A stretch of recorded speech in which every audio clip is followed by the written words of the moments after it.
मसीह यीशु की सलामती आप सब देखने वालों और सुनने वालों के साथ अब से लेकर हमेशा तक होती रहे। आप देख रहे हैं गॉस्पेल चैनल यूएई बाइबल की बातें प्रोग्राम का एक नया सेशन। इस नए सेशन में आप सबको वेलकम और खुशामदीद कहता हूं।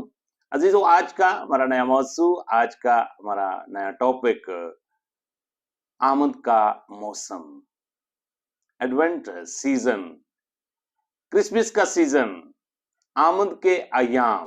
इससे पहले अगर आपने हमारा गॉस्पेल चैनल यूएई सब्सक्राइब नहीं किया तो मैं आपसे इल्तमास और दरखास्त करता हूं, इस चैनल को जरूर सब्सक्राइब करें और फिर इसकी वीडियो को ज्यादा से ज्यादा खुद देखें और फिर अपने अजीजो कारब को, दोस्त अहबाब को जरूर शेयर करें ताकि खुशखबरी का ये सिलसिला इसी तरह जारी और सारी रहे और आप भी अरशाद आजम की तकमील का हिस्सा बन सके। सो मेरे अजीजों, यीशु अल मसीह की वलादत की खुशी पूरी दुनिया में हर साल बड़ी धूमधाम से मनाई जाती है। और फिर मैं बताना चाहता हूं कि यीशु अल मसीह की वलादत की खुशी मनाने का जोश और जज्बा हर साल पूरी दुनिया में बढ़ता जा रहा है। और इसके साथ साथ बहुत से लोग यीशु अल मसीह की वलादत की खुशी को मनाने की, सेलिब्रेट करने की मुखालफत भी करते हैं। लेकिन हमें यीशु अल मसीह के पैरोकार होते हुए हर किस्म की मुखालफत के बावजूद भी इस दिन को बड़ी खुशी के साथ, बड़ी इज्जत के साथ, बड़े एहतराम के साथ और खुदावंद यीशु अल मसीह की इबादत करते हुए सेलिब्रेट करना चाहिए। सो मेरे चीजों, हर साल यीशु अल मसीह की वलादत के इस अजीम और पाकतरीन मौका पर बाइबल मुकद्दस के मुताबिक इसकी तालीम और अहमियत को कलीसियाओं में बयान किया जाता है। मेरे अजीजों, मुख्तलिफ ममालिक में यीशु अल मसीह की वलादत की खुशियां और फिर मुख्तलिफ किस्म के मजहबी प्रोग्रामों का आगाज नवंबर के महीने में ही शुरू हो जाता है और फिर इन्हीं अयाम को क्रिसमस के अयाम भी कहा जाता है, आमद के अयाम भी कहा जाता है और फिर आमद का मौसम भी कहा जाता है, या फिर इन्हीं दिनों को एडवेंट सीजन के नाम से भी पुकारा जाता है।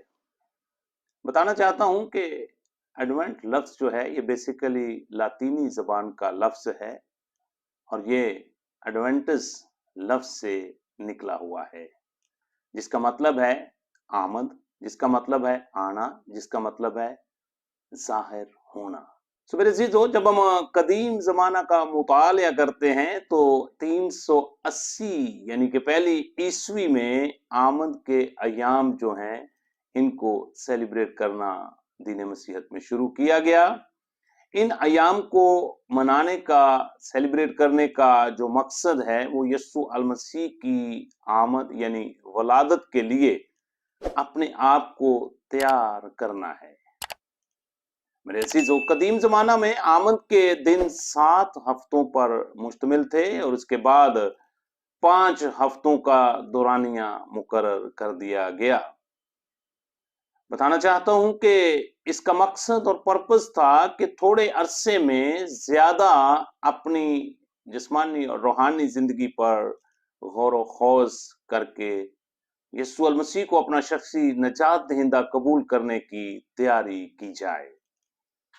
मेरे अजीजों, आमद के अयाम बेहतरीन अयाम हैं जिनमें हम अपनी शख्सी तब्दीली का तजर्बा हासिल कर सकते हैं।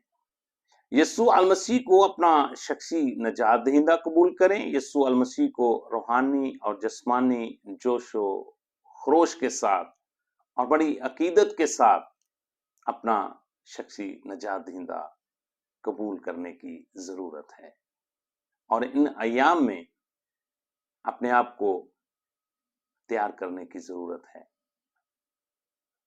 जब हम मौजूदा दौर का मुतालिया करते हैं तो आमद के अयाम घरों की सजावट के लिए और मुख्तलिफ किस्म की तकरीबात और मजहबी प्रोग्रामों पर ही मुश्तमिल होकर रह गए हैं। लेकिन मेरे अजीजों, मैं आज आपको इनकरेज करना चाहता हूं, आपकी हौसला अफजाई करना चाहता हूँ। इस क्रिसमस के खास और मुकद्दस मौका पर, ईद वलादत अल मसीह के मुबारक मौका पर, ये आमद के अयाम जो हैं, ये हर फर्द बशर को दावत देते हैं कि हम यसु अल मसीह को अपना शख्सी नजात दहिंदा कबूल करें, अपनी पुरानी इंसानियत को उसके कामों समेत अतार दें, अपनी जिंदगी का एक यू टर्न लें जिसको तौबा कहा जाता है, और फिर यसु मसीह को अपना शख्सी नजात दहिंदा कबूल करते हुए हमेशा की जिंदगी के वारिस हो जाएं और यसु अल मसीह के अहकामात पर, तालीमात पर और कलाम पर अमल पैरा होते हुए ईमान में मजबूत हो जाएं और यसु मसीह की दूसरी आमद के लिए अपने आप को तैयार कर सकें। खुदा आप सबको ईद वलादत अल मसीह के इस मुबारक मौके पर अपनी अपनी जिंदगी में यसु मसीह को अपना शख्सी नजात दहिंदा कबूल करने की तौफीक अता करे। आप सबको गॉस्पेल चैनल की तरफ से बहुत बहुत क्रिसमस मुबारक हो।